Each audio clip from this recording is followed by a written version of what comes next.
మనకొచ్చి అప్పుడు చెప్తుంది. సారమ్మ ఎంత ఓపిక కలిగి నలుగురు బిడ్డలకి, భర్తకి, తండ్రి కుమార పరిశుద్ధాత్మ దేవుడికి, ముగ్గురికి, ఆయనకి, ఈవిడికి, పనిగత్తికి, ఆగరికి, వీళ్ళందరికీ 3 మాలికలు పిండి తెచ్చి ఒక్కతే వంటకం చేసింది. ఎంత ఓపికో! స్తోత్రం చెప్పండి, చేతుల పైకెత్తి. హల్లెలూయా. అప్పుడు గ్యాస్ లేవు, కుక్కర్ లేవు, విజిల్స్ లేవు, ఏమీ లేవు. తన చేతులతో దైవ సేవకులకి వండి పెట్టిందేమో, ఎంత ఓపిక కలిగి ఉన్నదేమో. ఖచ్చితంగా ఆ ఓపిక తగ్గట్టుగా ఆత్మీయ తల్లిగా పరిశుద్ధాత్మ దేవుడు అబ్రహాముని, శారాని నిజమైన తల్లిదండ్రులుగా నిలబెట్టాడు. చప్పట్లు కొడుతూ దేవుడు నామమున కనబడుతుంది. హల్లెలూయా, హల్లెలూయా. నిజాన్ని నమ్ము. ఖచ్చితంగా నిజం వెనకబడిపోతూ ఉన్నది.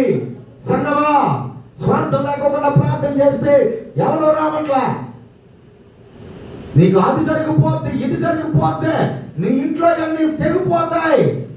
నువ్వు అది కట్టుకో, బెల్లం ముక్క కట్టుకో, ఎర్రకాడు కట్టుకో, కాళ్ళకి నల్లకాడు కట్టుకో, నీ మంగళసూత్రాలకి పసుపు రాసుకో, తైలం పూసుకో, అది చేయి, ఇది చెయ్యంటే అడ్డమైన అన్నీ కూడా ధరించుకొని దెయ్యాలన్నీ కూడా కూడబెట్టుకుని వస్తున్నాం. ఎంత దరిద్రమైన పనులు చేస్తున్నారో తెలుసా? దేవుని వాక్యాన్ని వెంబడించవలసినది మానేసి లోకాన్ని వెంబడిస్తున్నారు. సంగమా, తైలం పూసినంత మాత్రాన నీకు కార్యాలు జరిగిపోవు. ప్రవచనాలు పలికినంత మాత్రాన స్వస్థతలు జరిగిపోవు. ఈ స్వస్థతల సభలు పెట్టే వారికి అమ్మా ఎలా చూడండి, చర్చలో ఎందుకు పెడుతున్నాం? మీటింగ్ పెట్టేదాం. కమ్యూనిటీ హాల్లో ఎందుకు పెడుతున్నాం? హాస్పిటల్ ఎదుర్కొంటా, యాపిల్ హాస్పిటల్కి ఎదుర్కొంటా హార్ట్ అటాక్ వచ్చిన వాళ్ళు చాలామంది ఉన్నారు. చాలామంది కిడ్నీ పేషెంట్స్ ఉన్నారు. పెద్ద హాస్పిటల్, గవర్నమెంట్ హాస్పిటల్, దాన్ని ఎదుర్కొంటా పర్మిషన్ అడిగి మీటింగ్ పెట్టుకుంటాను. వీళ్ళందరూ కూడా స్వస్థత ప్రార్థన పెడతాను, బాగుపడిపోతారు. హల్లెలూయా అని పెట్టొచ్చు కదా. వీళ్ళు వాక్యాన్ని నమ్మట్లే. నీవు కూడా అలా తయారవుతున్నావేమో, అలా తయారవ్వద్దు. స్వస్థతల కోసం నువ్వు వెళ్ళవద్దు అంటున్నా. నువ్వు వెళితే మళ్ళీ వస్తుంది, మళ్ళీ ప్రార్థన చేయడానికి ఆయన ఉంటారు అక్కడ. అందుకనే దేవుని వాక్యం, నిజమైన దాన్ని వెతుకు, నిజమైన దాన్ని వెంబడించు, యేసును వెంబడించు, అంతే తప్ప కానీ ఇక లోక సంబంధమైన ఆశీర్వాదాల కోసం వెంబడించొద్దు. దానికి ప్రాముఖ్యమైన విషయం. దేవునికి మహిమ కలుగును కాక. మొట్టమొదటి మాట, నిజమైన ద్రాక్షావళిని. నా తండ్రి వ్యవసాయకుడు, నాలో ఫలింపలేని ప్రతి తీగను ఆయన తీసి పారేస్తాడు అంటున్నాడు. దేవునికి స్తోత్రం చెప్పండి. నువ్వు పారేసే బిడ్డగా ఉండకూడదు, ఆయన యందు బిడ్డగా నీవు ఉండాలి. హల్లెలూయా. ఫలించేటట్లుగా నీవు ఉండాలి. ఎలా ఫలించాలో కొన్ని విషయాలు మనం నేర్చుకుందాం. ఎందుకు ఫలించకూడదు మనం నేర్చుకుందాం. ఎందుకు ఫలించకూడదో చూడండి. చాలా మంది నేను ఎలాగొట్టి మీకు ఎందుకు ఫలించలేని పరిస్థితి అది. చదువుదామా? చదవండి. ఫలించు ప్రతి తీగే మరి ఎక్కువగా ఫలింపవలనని దానిలోని పనికిరాని తీగలను తీసివేయను. దేవునికి స్తోత్రం. ఫలించిన తీగను మరి ఎక్కువగా ఫలించాలని ఆయన కోరుకుంటున్నాడు. దేవునికి మహిమ కలుగును గాక. చేతుల పైకి చెప్పండి. హల్లెలూయా. ఫలించని ప్రతి తీగను తీసేస్తానంటాడు. నువ్వు ఫలిస్తున్నావు అని అనుకోండి, ఇంకా ఫలించాలని కోరుకుంటున్నాడు దేవుడు. ఇంకా బాగుపడాలనే కోరుకుంటున్నాడు దేవుడు. నీకు ఇష్టమా? ఇష్టమైన స్తోత్రం చెప్పండి అమ్మా. బాగుపడడం ఇష్టమా, చెడిపోవడం ఇష్టమా? కదా. నువ్వు ఇంకా బాగుపడాలని కోరుకున్నవాడు ఎవరో తెలుసా?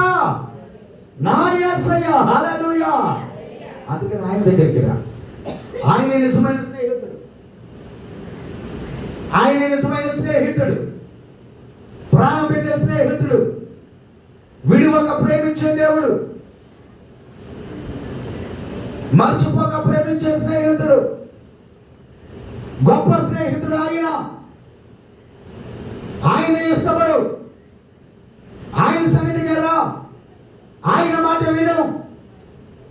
ఖచ్చితంగా నీకున్న బలహీనతలన్నీ తెగిపోతాయి. నీకున్న ప్రాబ్లమ్స్ అన్ని కూడా పరిశుద్ధాత్మ దేవుడు విడుదల కలిగిస్తాడు. హల్లెలూయా. నువ్వు ఫలించి ఇంకా ఫలించాలని కోరుకుంటున్నాడు. నువ్వు సంపాదిస్తున్నావు, ఇంకా సంపాదించాలని కోరుకుంటున్నావు. నువ్వు అభివృద్ధిలోనికి వస్తున్నావు, ఇంకా అభివృద్ధిలోనికి రావాలని కోరుకున్నవాడు ఏకైక వ్యక్తి పరిశుద్ధాత్మ దేవుడు, అద్రియేక దేవుడు, గొప్ప దేవుడు, నా యేసు నాయన. దేవునికి స్తోత్ర. సంగమా, ఫలించలేకపోతే తీసేస్తానంటున్నాడు, కట్ చేస్తానంటున్నాడు. ఇప్పుడు మీకు ఫలించేటట్లుగా ఒక మాట చెప్తాను. అక్కడ అన్ని అమ్మగారు మొక్కలు పెట్టారు. 2 మొక్కలు తెస్తే అన్ని మొక్కలు తయారు చేసింది. కొనే కాదే, కుండీలు కొట్టడం, ఆ మట్టి అక్కడైనా ఉంటే తీసుకొచ్చి 2 మొక్కలు 3 మొక్కలు ఉండేదాన్ని తీసుకొచ్చి ఏం చేసింది ఆవిడ? అంటు కట్టింది. ఏ కట్టింది? అంటు కట్టి కొన్ని మొక్కలను తయారు చేసింది. దేవునికి స్తోత్రం. మరి నీవు క్రీస్తులో అంటు కట్టబడిన బిడ్డవు. నీ ద్వారా ఎంతమంది అంటు కట్టబడుతున్నారు, ఎంతమంది క్రీస్తులో నువ్వు ఫలించబడ్డావు. అనేక మంది నీ ద్వారా ఫలభరితంగా ఉన్నారు, నీ ద్వారా మేలు పొందుకుంటున్నారు. అందుకని 125 కీర్తనలో చెప్తూ ఉన్నాడు, యెహోవా యందు నమ్మిక ఉంచేవారు కదలక నిత్యము, స్తోత్ర, కదలక నిత్యము సియోను కొండ వలె ఉంటారు. కొండ ఎప్పుడు కూడా స్థిరంగా ఉంటుందా? స్థిరంగానే ఉంటుంది, కదిలిపోదు. కదిలిపోయిన మనస్తత్వాన్ని ఎప్పుడు కూడా ఫలించలేవు. స్థిరమైన మనస్తత్వం నువ్వు కలిగి ఉంటే ఖచ్చితంగా రాబోయే రోజుల్లో ఫలిస్తావు. నువ్వు బహుగా ఫలిస్తావు, ఆత్మీయంగా ఫలిస్తావు, కుటుంబ పరంగా ఫలిస్తావు. ఏం చేసినా ఫలించలేకపోతున్నానండి, నా పరిస్థితి ఎలాగే ఉండిపోతుందండి, నాకన్నా తక్కువ వయసు ఉన్న వాళ్ళు, నాకన్నా ఇదిగో ఎదురుగా ఉన్న వాళ్ళు అందరూ కూడా ఫలిస్తున్నారండి, బాగుపడిపోతున్నారండి, కార్లు కొనుక్కుంటున్నారండి, బిల్డింగ్లు కొనుక్కుంటున్నారండి, స్థలాలు కొనుక్కుంటున్నారండి. 92 కీర్తన 7వ వచనం, 92 కీర్తన 7వ వచనం. వాళ్ళెందుకు అలాగ అభివృద్ధిలోనికి వస్తున్నారు, చిగురు పెడుతున్నారు, సారము కలిగి ఎలాగుంటున్నారు వాళ్ళు? ఒకరు చదవండి. నిత్య నాశనమునందుటికే కదా భక్తిహీనులు గడ్డి వలె చిగురుతున్నారు. నీ కళ్ళ ఎదుట అనేక మంది చిగురించడానికి కారణం ఏంటో తెలుసా? నీ భక్తి పతనమైపోతాడానికేమో కాదు, దిగసారిపోతున్నావేమో, దేవుడు నన్ను చూడట్లేదు కదా అనుకుని దేవుడిని పక్కన పెడుతున్నావేమో. అప్పులు దేవుడు చేసినయా, నువ్వు చేసినయా? అమ్మా చదవరు కదా నాయన చూడండి. అప్పులు నువ్వు చేసుకున్నాయా, దేవుడు చేసుకున్నాయా? అందరూ చెప్పాలి. దేవుడు ఎందుకు తీరుస్తాడు? ఎందుకు తీరుస్తాడు? సంఘం ఎందుకు తీరుస్తుంది? పాస్టర్ గారికి ఏం పట్టింది? మగబిడ్డలందరూ కూడా ఇలా ఈ వారం నుంచి కానుకలు చందా లెక్కేయండి. మగబిడ్డలందరూ కూడా వస్తారు. కొంతమందిని ఎంచాను నేను, అలా ఎంచుకున్న వారందరూ కూడా ఇచ్చి చూసి అప్పుడు ఎంచుకున్న తర్వాత బుక్ పెట్టాను, ఆ బుక్లో రాస్తాను ప్రతి ఆదివారం ఎంత వచ్చింది అని. సంగమా, నువ్వు చేసుకున్న పొరపాటును బట్టి సంఘము తీర్చదు, సేవకుడు తీర్చదు. ఎవరు తీరుస్తాడు? దేవుడు కూడా తీర్చడు, నువ్వే తీర్చుకోవాలి. నువ్వు ఏ రీతిగా అప్పు చేసావో అదే రీతిగా దాన్ని ఏం చేసుకోవాలి? క్లియర్ చేసుకోవటట్లుగా. ఇదిగో నీకు జ్ఞానం కొదువుగా ఉంటే చెప్పాలి, జ్ఞానం ఏదైనా కొదువుగా ఉంటే నన్ను అడుగు, నేను ఇస్తాను. ఎలా తీర్చుకోవాలో, అప్పు ఎలా సరి చేసుకోవాలో తగిన జ్ఞానం ఎవరి దగ్గర ఉంది? నా యేసయ్య దగ్గర ఉంది. నువ్వు దగ్గరకు వచ్చి, అయ్యా నా అప్పు తీర్చేటట్లుగా తగిన జ్ఞానం నాకు దయచేయండి, తెలివిగా ఎలాగైతే అప్పు చేశానో తెలివిగా ఆ అప్పు తీర్చుకునేటట్లుగా నాకు సహాయం దయచేయండి. నిజమైన వాడు నీవే. స్తోత్రం చెప్పండి. పేరు పెట్టి, లక్ష్మి దేవుడు నిన్ను తాగుతూ ముడుతున్నాడు, దేవుడు నిన్ను ముడుతున్నాడు, దేవుడు నీ బంధకాలు తెగిపోతున్నాయి అని చెప్పేస్తే నీ అప్పులు తీరిపోతాయా? నీ సమస్యలు తీరిపోతాయా? వాక్యానుసారమైన పద్ధతి కావాలి. ఆమేన్. ఏం చేయాలండి? వాక్యమే బ్రతికించేది. ఎంతమందికైనా చెప్పండి, వీడియో కూడా ఎదుర్కొంటూ చెప్తున్నాను, మా సేవ మంచం మీద ఉన్నాడు, కాలు చేయి రావట్లేదు, ఇప్పుడు ఏ సేవకుడైనా వచ్చి దిక్కుని లేచేటట్లుగా చేయమని చెప్పండి, మేమందరము కూడా అక్కడికి వెళ్ళిపోతాం ఆయన మందిరానికి. దేవుడు ఒక్కడే స్వస్థపరిచేవాడు, దేవుడు ఒక్కడే బాగు చేసేవాడు.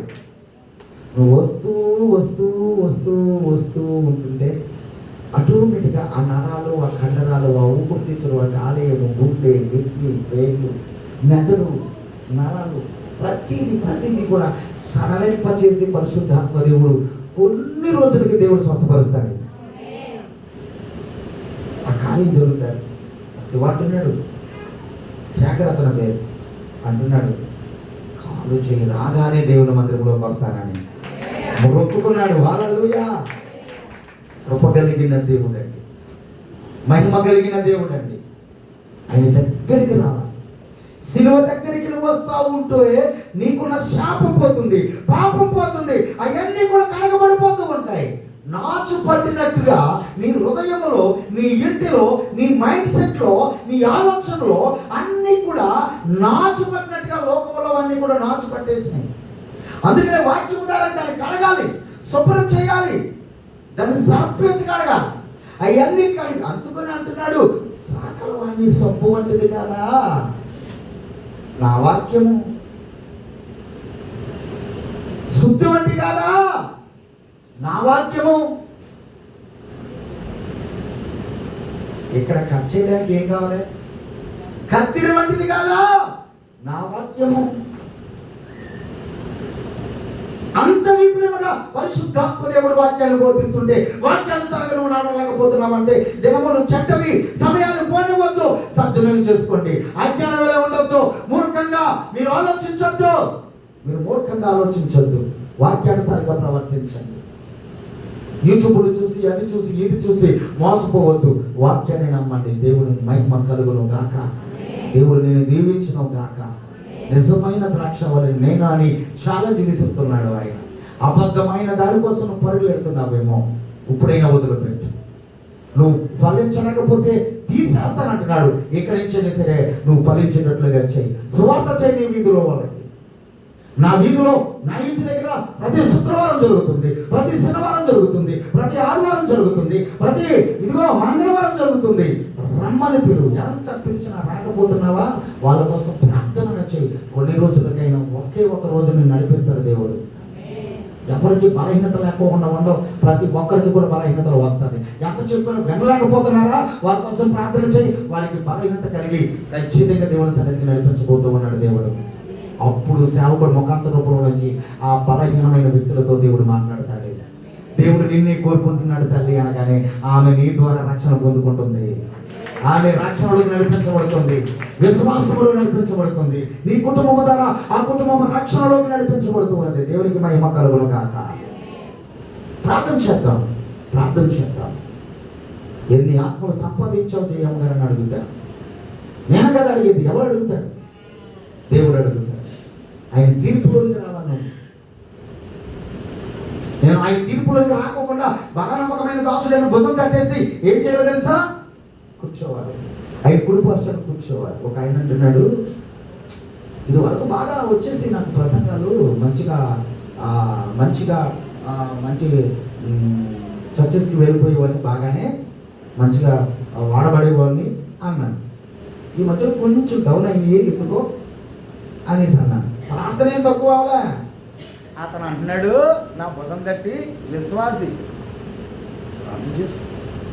ప్రార్థన చేసుకుంటే దేవుడు నన్ను మంచిదిరా బాబు, దేవుడు నీతో మాట్లాడలే అన్నాను. హల్లెలూయా. ఖుషి అయిపోయాడు. నాలో ఏం ప్రార్థన ఏం తక్కువ అవలే, నాలో బలహీనత ఏం రాలే. సంఘాన్ని పిలుచుకోకపోయినా సంఘాన్ని నడిపించుకునే నాయకుడిగా దేవుడు కాపరిగా నిలబెట్టుకున్నాడు. హల్లెలూయా. ఇంతకన్నా పెద్ద ప్రసంగి ఇక్కడ ఎవరో కూడా ఉండడు. సంఘాన్ని కాపరే. ప్రియ సంఘమా, నువ్వు ఫలించలేకపోతున్న ప్రాబ్లం నీలో ఉంది, ఆ చేదు అనుభవం నీలో ఉందేమో, దాన్ని తీసి హౌస్ గ్రూపులు పెట్టాను, సెల్ గ్రూప్స్ పెట్టాను, దాన్ని డెవలప్ చేయండి. ఎవరింటికాడ పెట్టానో వాళ్ళే పొద్దుట వాక్యం చెప్పుదురు కాక. మళ్ళీ ఆమె ఒక్కొక్క వారం మిస్ కొడుతున్నాను నేను. ఎందుకు కొడుతున్నాను తెలుసా? నువ్వు ఆగిపోతావని కాదు, నువ్వు నడిపిస్తావని. అలాగని సంఘం పెట్టేకమ్మా పక్కనే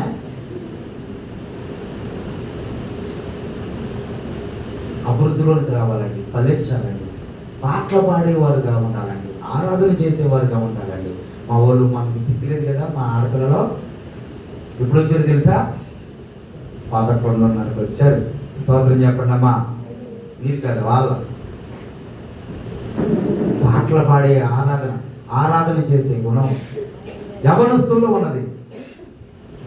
మ్యూజిక్లు వాయించేవారు, పరిచర్య చేసేవాళ్ళు. సంగమా, నువ్వు అలాగే ఉండిపోతున్నావు, నీ కుటుంబం కూడా అలాగే ఉండిపోతుంది. సంఘాన్ని అభివృద్ధిలోనికి తీసుకురా, ఫలించేటట్లుగా నువ్వు కూడా ఫలిస్తావు. నీ చేతు పని అభివృద్ధిస్తాడు, నీ వ్యాపారం అభివృద్ధి చేస్తాడు. చూడండి, నా ప్రియ దేవుని బిడ్డలు, ఒక ఆయన అంటాడు, పర్మనెంట్ అయ్యేటట్లుగా చేయండి ప్రార్థన అన్నాడు ఒక ఆయన. ఖచ్చితంగా పర్మనెంట్ అవ్వడానికి ఈయన మంచి కృషి చేయాలి, మంచి పని చేయాలి, అధికారులకి ఒప్పించుకునేటట్లుగా చేసుకోవాలి, ప్రార్థన చేయాలి. ఖచ్చితంగా పర్మనెంట్ అయ్యేటట్లుగా పరిశుద్ధాత్మ దేవుడు చేస్తాడు. స్టాండర్డ్ లైఫ్ ఎవరు నమ్మితే? దేవుని నమ్మితే. యెహోవా యందు భయభక్తి కలిగిన వాడు ఎలాగో ఆశ్రయించబడతాడు. నమ్మకం కలిగిన వారు సీయోను కొండ వలె ఉంటారు. కొండ ఎప్పుడు కూడా స్టాండర్డ్గా ఉంటుంది. స్థిరత్వమైన జీవితం కలిగిన వారుగా ఉంటారు. స్టాండర్డ్ అయిపోవాలి.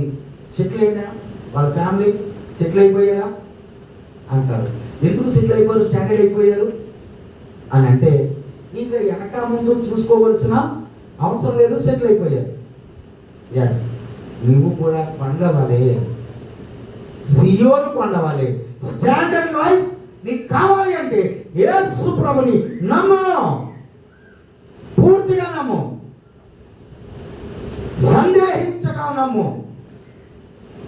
ఖచ్చితంగా స్టాండర్డ్గా నీ లైఫ్ని పరిశుద్ధాత్మ దేవుడు డిజైన్ చేయబోతూ ఉన్నాడు. ఇప్పుడే ఆరాధనలో పరిశుద్ధాత్మ దేవుడు చెబుతూ ఉన్నాడు, ఇప్పుడే వాక్యములో చెబుతూ ఉన్నాడు.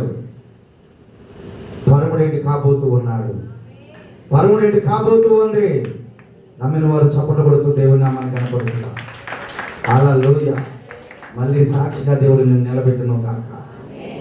ఏ విషయంలో సరే సెటిల్ లైఫ్ అలా చెయ్యాలి అంటే ఎవరు యందు ఉండాలి? ఎవరు యందు ఉండాలి? దేవుని యందు ఉండాలి. చాలునయా నీ కృప నాకు, చెప్పకూడదు, నీ కృప నాకు చాలునయా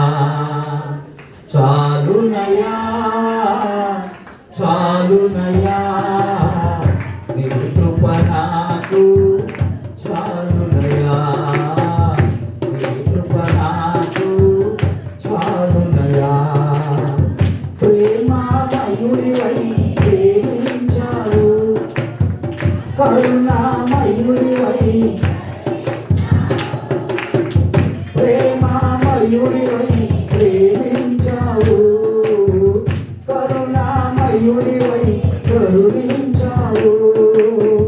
తల్లిగా లాలించి, తండ్రిగా ప్రేమించి, తల్లిగా లాలించి, తండ్రిగా ప్రేమించి, ప్రేమ కరుణ నీ కృప చాలు.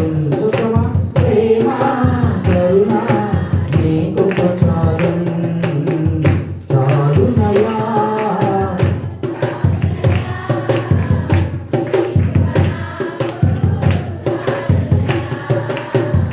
నీ కృప నాకు చాలునయా, చాలునయా, చాలునయా. నీ కృప నాకు చాలునయా, నీ కృప నాకు చాలునయా. మధ్యాహ్న కాల సమయంలో దేవుడు నీతో మాట్లాడుతున్న మాట ఏంటో తెలుసా? యెహోవా యందు నమ్మిక ఉంచేవారు స్టాండర్డ్ లైఫ్ చేస్తాడు. ఆమేన్ చెప్పండి. స్థిరమైన జీవితాన్ని దేవుడు ఇవ్వబోతూ ఉన్నాడు. నిజమైన దేవుడు, గొప్ప దేవుడు, మహిమ కలిగిన దేవుడు, తండ్రి వ్యవసాయకుడు. ఆయన యందు ఉంటే నువ్వు బహుగా ఫలించుదువు గాక. నువ్వు నిజమైన ద్రాక్షావళి అయితే, యేసు ప్రభుని సొంత రక్షకుడిగా అంగీకరించినట్లయితే ఖచ్చితంగా పరిశుద్ధాత్మ దేవుడు నీ పట్ల గొప్ప కార్యం చేయబోతూ ఉన్నాడు ఈ నెలలో. ఆమేన్. చదువుదాం. ఆ మాట చదివి ముగిస్తాను. నేను మీతో చెప్పిన మాటను బట్టి 3వ వచనం, మీరు పవిత్రులై ఉన్నారు. ఒకసారి స్తోత్రం చెప్పండి. ఒక చెయ్యి చాపి దేవునికి స్తోత్రం చెబుదాం. హల్లెలూయా. మీరు ఎలాగున్నారు? దేవుని యందు నమ్మకం కలిగి ఉంటే స్థిరంగా ఉంటారు. స్థిరమైన వారు ఎలా ఉంటారంట? పవిత్రులుగా ఉంటారంట. స్థిరం కలిగిన వారు ఎలా ఉంటారు అంటే మాటలో డూబు ఉండదు, చేతల్లో డూబు ఉండదు, అపవిత్రత ఉండదు. పవిత్రత కలిగిన వారుగా ఉంటారు, పరిశుద్ధత కలిగిన వారుగా ఉంటారు. శరీరాన్ని, ఆలోచనను, ప్రతి విషయంలోనూ కూడా ఖచ్చితంగా యథార్థంగా జీవిస్తారు. వాళ్ళు పవిత్రమైన వాళ్ళకే దేవుడు ప్రార్థన, యథార్థమైన వారి ప్రార్థన దేవుడు అంగీకరించును గాక. ఆయన చెయ్యి చాలా మంచిదండి, ఈయన చెయ్యి చాలా మంచిదండి, చేతుల్లో ఏమీ లేదు, దేవునిలో ఉంది అంట. హల్లెలూయా, హల్లెలూయా. నేను మీతో చెప్పినది ఏమనగా, మీరు పవిత్రులై ఉన్నారు. మీరంతా కూడా ఎవరంట చెప్పండి. మీరంతా ఎవరంట? చెప్పండి. దేవునికి స్తోత్రం చెప్పండి. మీరు ఎవరు చెప్పండి? పవిత్రులుగా ఉన్నాము. ఇది పరిశుద్ధుల కూడిక. ఏ కూడిక ఇది? పరిశుద్ధుల కూడిక. నీ మాటలో పొరపాటు ఉండకూడదు, నీ చేతల్లో పొరపాటు ఉండకూడదు, దేవునికి వ్యతిరేకంగా నువ్వు నడుచుకోకూడదు. సమస్యలు కొని తెచ్చుకుంటావు. పొయ్యి తిరిగి వచ్చేస్తున్నదే అంటాం, ఊరు తిరిగి వచ్చేసింది అంటాం. లేదు, ఇప్పుడు డైరెక్ట్గానే వచ్చేస్తుంది. సంగమా, ఒక్కసారి అర్థం చేసుకోండి. నీ నీతి నిన్ను కాపాడను గాక, నీ యథార్థత నిన్ను కాపాడను గాక, నీ భక్తి నీకు ధైర్యము పుట్టించను గాక, నీ ప్రార్థన ద్వారా నీకు స్వస్థత కలుగును గాక, నీ విశ్వాసము ద్వారా నువ్వు అభివృద్ధిలోనికి నడిపించబడదువు గాక. ఆమేన్. మీరు పవిత్రులై ఉన్నారు. నా యందు నిలిచి ఉండండి. స్తోత్రం చెప్పండి. సంఘములో ఎప్పుడైతే దేవుని యందు నిలిచి ఉంటారో ఖచ్చితంగా ఆయన ఏం చేస్తారో తెలుసా? మీ యందు నేను నిలిచి ఉంటాను. ఆమేన్. దీన్ని కంటిన్యూ చేద్దాం. శుక్రవారం నాడు కంటిన్యూ చేద్దాం. ఈ వారం అంతా కూడా అవసరపులో కంటిన్యూ చేద్దాం. సంగమా, నీవు దేవుని యందు నిలిచి ఉంటే నీ యందు దేవుడు నిలిచి ఉన్నాడు. నువ్వు మనుషుల వైపు చూడద్దు. మోసే ప్రజల వైపు చూడలేదు, దేవుని వైపు చూశాడు. పండను కొట్టగానే మంచి నీళ్ళు వచ్చింది. ఆయన వైపు చూడగానే ఆహారం నాకు చెయ్యండి అయ్యా అంటే మన్నాను కురిపించాడు దేవుడు. చెప్పకూడదమ్మా? ఏ కురిపించాడు? మన్నాను కురిపించాడు. దేవదూతలు తినే ఆహారాన్ని కురిపించాడు దేవుడు. అయ్యా, నాకు కార్యాలు జరగాలి ప్రభు అని ప్రార్థన చేస్తే మోసే జీవితంలో అద్భుతాలు జరిగాయి. నీవు కూడా యేసు వైపు చూడు. కలవరసులో వ్రాలడుతూ ఉన్నా, నీకోసం మరణమైపోతూ ఉన్నా యేసు వైపు నిలిచి ఉండు. దేవుడు నీతో నిలిచి ఉండను గాక. ఆయన నియమించిన కూటానికి నువ్వు ఎప్పుడైతే ఆయన పిలిచేటప్పుడు పలుకుతూ వస్తావో, వస్తున్నాను ప్రభు అని బైబిల్ చేతితో పట్టుకొని గబగబా దేవుని మందిరానికి వచ్చి, అయ్యా నేను వచ్చాను నాయనా, నిన్ను స్తుతించుకునే భాగ్యము నాకు ఇచ్చినందుకు స్తోత్రాలు బాబు అని దేవునికి ఎప్పుడైతే మొరపెడతావో నీ మీద ఉన్న శాపం, నీ మీద ఉన్న పాపం, నీ మీద ఉన్న అకృతమైన పనులన్నీ కూడా యేసయ్య నామములో తొలగించబడను గాక. ఆమేన్. సంగమా, మంచిగా ఉన్నావురా, అవిధేయతగా ఉన్నావురా, అనాలోచనగా ఉన్నావమ్మా, నీ మట్టుకు నువ్వు ఒక అడుగు వేయి, దేవుని సన్నిధిలో నిలబడు. రేపు దానికోసం చూస్తున్నావేమో, ఈరోజు ఏమవుతుందో చూడు. రేపు ఏమేమీ సంభవించిందో ఎవ్వరికి కూడా తెలియదు. సగం రోజులు అయిపోయి ఏం కూడగొట్టుకుందామని, ఏం ఒరగు పెట్టుకుందామని, ఏం సంపాదించుకుందామని, ఏ నెత్తి మీద పట్టుకుని వెళ్దామని. ఇక నుంచి అయినా దేవుని పనిలో ఉండు.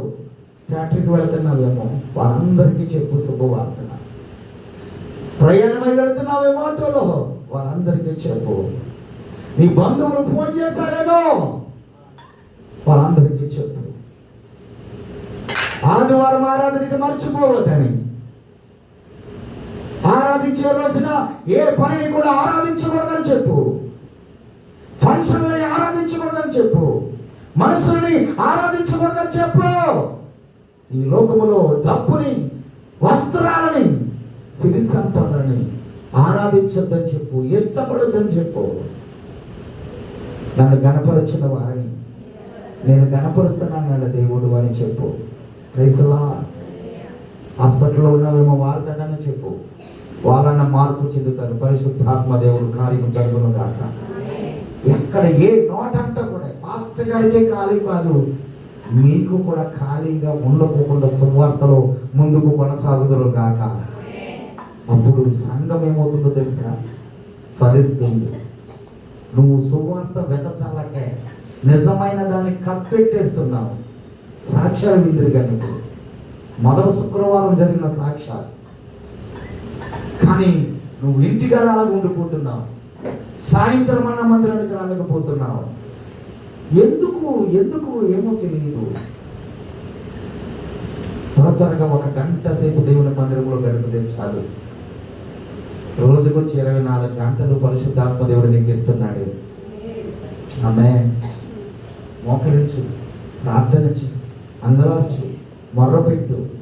చదువులో సరిగా లేదేమో, టెస్టులు దప్పుతున్నావేమో, యూనిట్లో సరిగా రాయలేదేమో, 10th క్లాస్ అయిపోయేటట్లుగా, ఇంటర్మీడియట్ అయిపోయేటట్టుగా, పాలిటెక్నిక్ డిప్లొమా అయిపోయేటట్లుగా, ఇంజనీర్ అయిపోయేటట్లుగా ఒక్క రేంజ్లో కారు వేసుకుని మందిరానికి వచ్చుదురు గాక.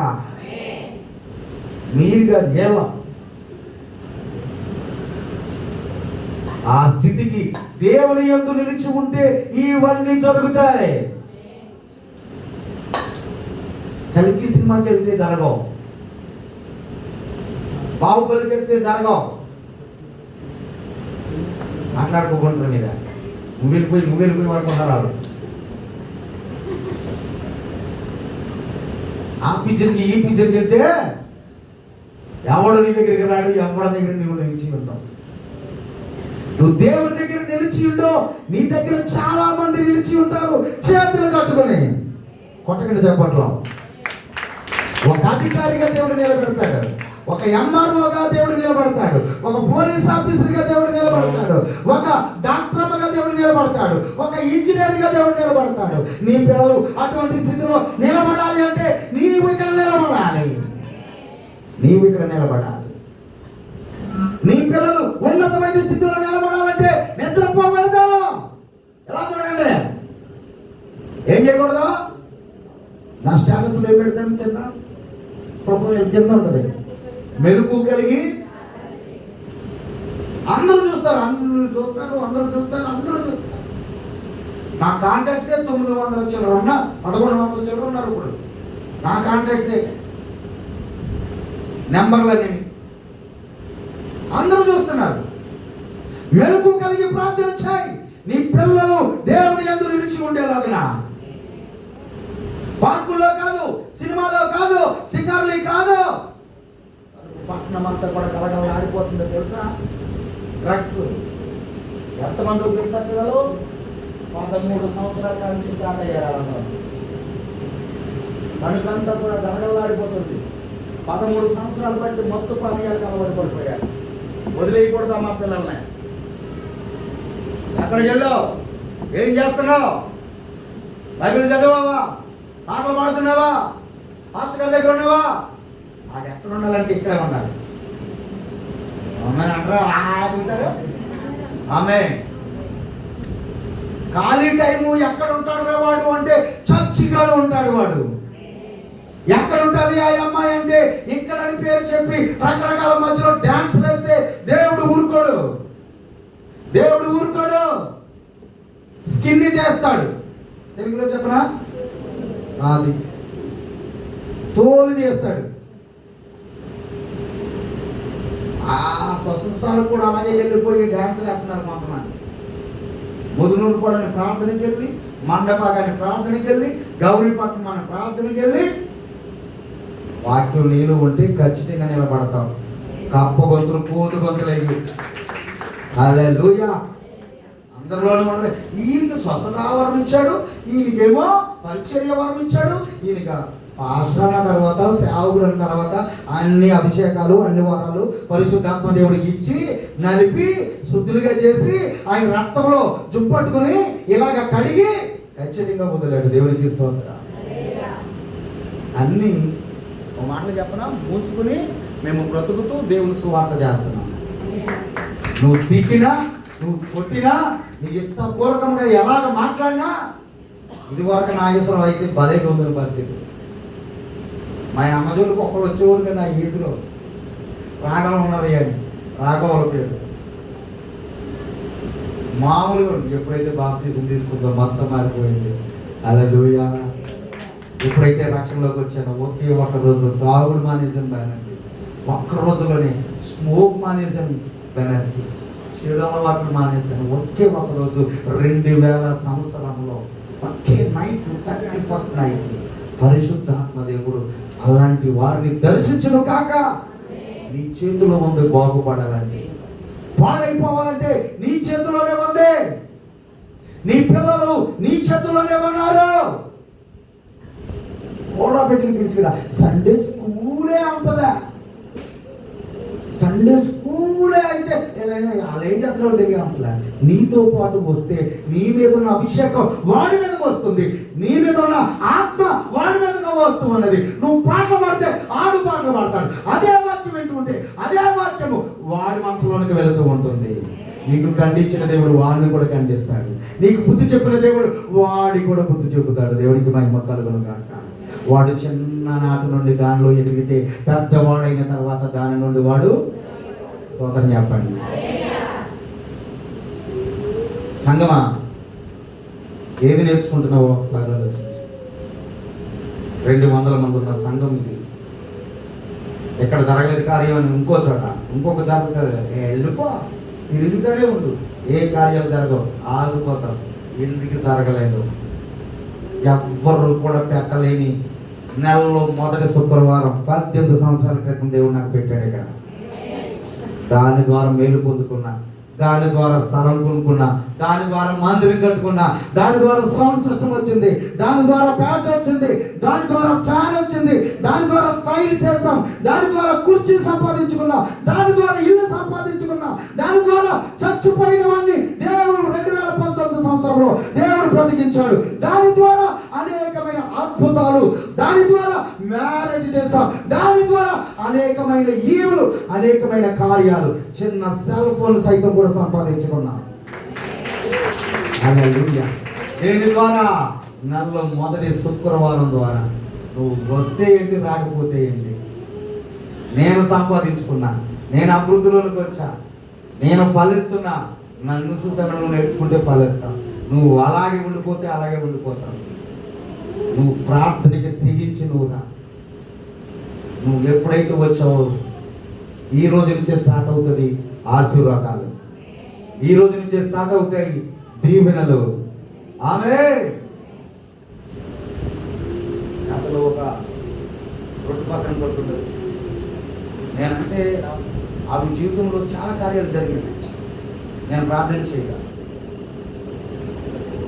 ప్రతిరోజు చూస్తాను ఆవిడ స్టేటస్, వాళ్ళ పాస్టర్ గారు, పాస్టర్ గారి ఫోటో వాళ్ళ స్టేటస్లో పెట్టుకుంటారు. అలాగే కదా వాళ్ళ సంఘస్థులు అందరూ కూడా. హలో, వింటున్నారా? మన సంఘస్థుల ఫోటోలు చూస్తాను, స్టేటస్లు చూస్తాను.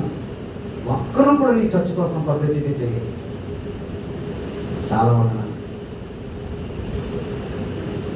అవసరం నువ్వు చేసినా చేయకపోయినా అందరికీ తెలిసి వచ్చేటట్లుగా దేవుడు నన్ను నిలబెట్టుకున్నాడు. అవునా కదా? నా తను ఏంటంటే అందరికీ తెలుసు. ఈ వెస్ట్ గోదావరి అంతా కూడా నిలబెట్టుకుంటాడు. ఎక్కడో ప్రేక్షకులు ఉన్న వాళ్ళని ఇతర దేశాల్లో 5 దేశాలు నా ప్రసంగం విన్నారు ఇక్కడే జూమ్ యాప్లో. హల్లెలూయా. నువ్వు పెట్టుకోపోయినా పర్వాలేదు స్టేటస్లో. మా సేవకులను పెట్టుకొని నువ్వు పిలుచుకోపోయి అంత బ్యాడ్ మార్క్ ఉంది కదా నాకు. అందుకని అసలు మా పాస్టర్ గారు అని చెప్పుకోవడానికి కూడా సిగ్గు కదా, అందుకని పెట్టుకోలేకపోతున్నాను నువ్వు స్టేటస్లో. అంత నీచమైన పనులు చేస్తాను కదా నేను. డబ్బు మెంటాలిటీ కదా నాది. అంత పాపం చేస్తున్నాను కదా నేను. అందుకని మా పాస్టర్ గారు అని పెట్టుకోలేకపోతున్నాను స్టేటస్లో. అయినా పర్వాలేదు, దేవుడు నాకు తోడుగా ఉన్నాడు. హల్లెలూయా. ఎలా ఉన్నారు? దేవుడు నాకు తోడుగా ఉన్నాడు. దేవునికి మహిమ కలుగును గాక. సంగమా, పెట్టుకోమని నేనేమో అంటలేదు, కానీ అది నీ ఇష్టం. అది కానీ నిజాన్ని బయటికి తీసుకొస్తున్నాడు దేవుడు. అది చెప్తూ ఉన్నాను, నిజాన్ని బయటికి తీసుకొస్తున్నాను. అది ఎప్పుడైతే నువ్వు చేసావో ఖచ్చితంగా దీవించబడతావు. ఆ నిజమైన దాన్ని ద్రాక్ష వల్ల నేను, తీగలు మీరు నా యందు ఉంటే. యేసు ప్రభుని ఎంతమంది వెంబడించారో తెలుసా? నీవు కూడా యేసు ప్రభుని వెంబడించు. యేసు ప్రభుని వెంబడించు. సిలువ దగ్గరికి రా, దీవించబడతావు. సిలువ దగ్గరికి ఎప్పుడు వచ్చినాయో చీకటి శక్తులు అప్పుడే పారిపోతాయి. ఆమె నీ దగ్గరికి దాడి చేస్తున్న ఏ దురాత్మ కూడా నీ దగ్గరికి రాదు. ఏ దిగులు నీ గుడారము సమీపించదు. ఏ ఆపద నీ దగ్గరికి రాదు. పాదములకు రాయి తగలకుండా దేవుడు నిన్ను ఎత్తు పట్టుకుంటాడు. దేవుడు పరిశుద్ధ మాటలు మన వెలుగులో దీవించి ఆస్వాదించిన దాకా.